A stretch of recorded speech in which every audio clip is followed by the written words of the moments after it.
So we've been using Traction with our agency for a couple of years now, and it's been great. And one of our favorite tools is the weekly scorecard. Even if you don't use Traction or EOS, sometimes known as, the weekly scorecard can be awesome. And for us, it's just a Google Sheet. I'll show you at the end what it looks like. This records a bunch of different metrics we look at each week. And really, it's just, in our case, to look for fires. We don't spend a lot of time on it. We just kind of look at the numbers going through and make sure they're on a steady course or climbing upward, and just look for any big anomalies that may indicate trouble. And to the extent possible, we try to look at numbers that will tell us of trouble coming down the road. I'll look at that ahead of time, kind of a leading indicator rather than a trailing one. A good example would be some of the financial metrics we have in here. One we used to look at was our bank account balance, which is very important, but it's really more of a trailing indicator. That means sales were off months ago and things happened before that led to a bad balance or a good balance or whatever it is. So now we see some of those things coming up. So one thing I struggled with was finding good ideas for our scorecard. It's taken us a few years to get here. So I thought I'd share this to give you kind of a head start if you're trying to build your own. So one area we look at is our website, just to make sure things are running smoothly. And again, not a real deep metric, and really only one metric for now is weekly page views on the website. And just kind of watch that number and make sure it's kind of climbing upward. If it jumps up real high, we can see what's going on. If it goes down, we can see what's going on. But otherwise, just kind of say, yep, it's right on course, and move on with our day. You could add others perhaps for like contact form fills, things like that. But for us, we just look at that one. Next area is our pipeline. See what leads we have coming down the pipe. See how things are looking in that regard. So a few things we look at in here is total revenue in the pipeline. How much of all the leads we have and how much they could be worth. What does that total number look like? Again, I'm not sure what a good number for us is versus bad, but I can kind of watch the trends and get an idea of, okay, it's lower than it used to be or it's higher than it used to be. We can kind of play that as it is.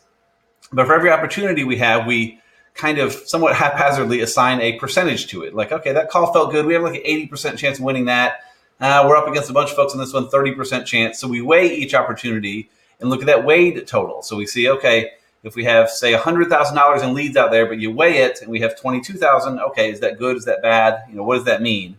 To explain a bit more of that, here's a simple spreadsheet. This isn't what we use. I have a whole Notion template I can show you guys later if you need on how we do it.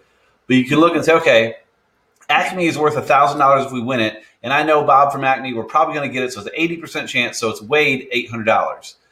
Conversely, you have little ones like Coca-Cola. It's a huge opportunity, $25,000 opportunity with Coke, but man, we're up against a bunch of folks. I don't really know the people there. Like a 5% chance we win it, so it's worth $1,250. So each week we monitor how much is that total in the pipeline and how much do we really think we're going to win out of the pipeline. And as you have more projects in there, the more accurate this will become, and as time goes on, more accurate it will become. But again, both good numbers to look at just to say, all right, we usually have like 12 grand worth of weighed stuff in the pipeline. And now we only have like 5,000. What's going on? Do we need to get more going? Did we just win some big ones? A bad number in there doesn't mean you have to do anything. Sometimes our pipeline drops dramatically because we win a huge project. If we were to say win this Coca-Cola project here, our total in the pipeline would go from 48,000 to 23,000. It's a huge drop, but it's because we won a huge project. So it's okay. And that's really what this scorecard is for, just to alert you, say, hey, this could be a problem, and then you can decide if it is or not and take appropriate action. Another one I like, this is probably my favorite one I've added recently, is how much have we landed in the past 30 days for jobs? Not how much money's come in, how much have we billed, any of that, just how much have we landed. If we landed that Coca-Cola job, that would be $25,000 that would be in our weekly thing for the next 30 days. So look at all the stuff we won in the past month and just add it up in there. Payments will come when they will, and we have other metrics to look at that, but this gives me an idea of, all right, are we landing projects on a consistent basis as we should? Yes or no? And you can, again, kind of watch this number over time and see how it ebbs and flows and decide whether you're in good shape or bad shape. Another one we look at is unclosed options and contracts. So when we often are proposing a job, we'll give people options to look at, and then we'll build out a contract form later. How many are in that options and contracts kind of phase? Just a number. Is it 2? Is it 7? Is it 17? And again, I don't really know even for us what the right number is, but I can kind of see historically what's going on, where it's led. For us, we like to have 10 or 12 in there usually, but your numbers may vary drastically depending on your company. But again, that's okay. If you always have 2 and suddenly have 4, it's good. If you went to 0, again, these are just kind of red alert kind of numbers to see what's going on. For us, another big area of our business is maintenance, recurring income. So how's the recurring income looking? A few things we look at there. One is just a quick number of how many total recurring clients do we have? Is it going up? Is it going down? Just not a weekly number. Well, we look at it weekly, but it's a total number. Some of these we've had for years. We kind of see that number of total recurring clients we have and watch it week to week to say, why is it dropping? It's third week in a row we've lost someone. What's going on? Maybe there's a reason, maybe not. Again, kind of keep an eye on that. Of those recurring clients, what is the total revenue we get from them each month? So what does that recurring revenue look like? And again, just kind of look at it each week, see what's going on. And then in our case, we're trying to shift some of the recurring stuff into automatic payments with Zoho. So I look at how much is recurring every month in Zoho just to see as we're making that shift over there. It's kind of flatlined lately a little bit, but I need to work on that some more later. And that's okay. So we keep an eye on that. We also look at support tickets. We use Help Scout for our clients to email us if they have support issues.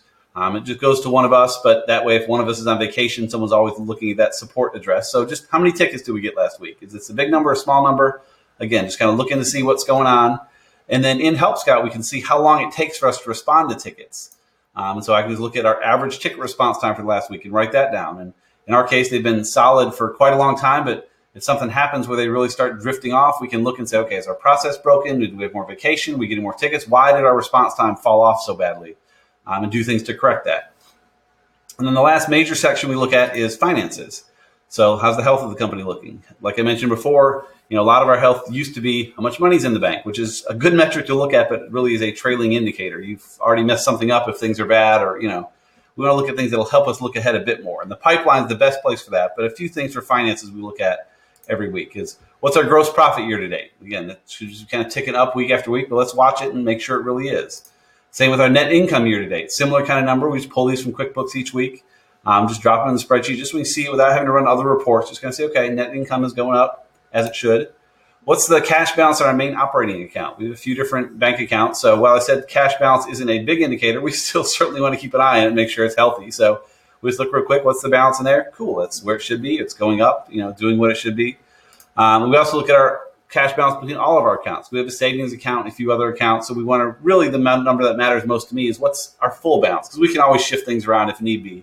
What's that full balance look like? And is it healthy? And how are we looking there?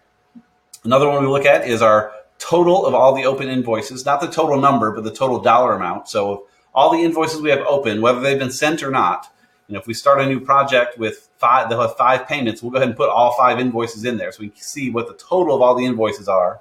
But then we can look at the accounts receivable.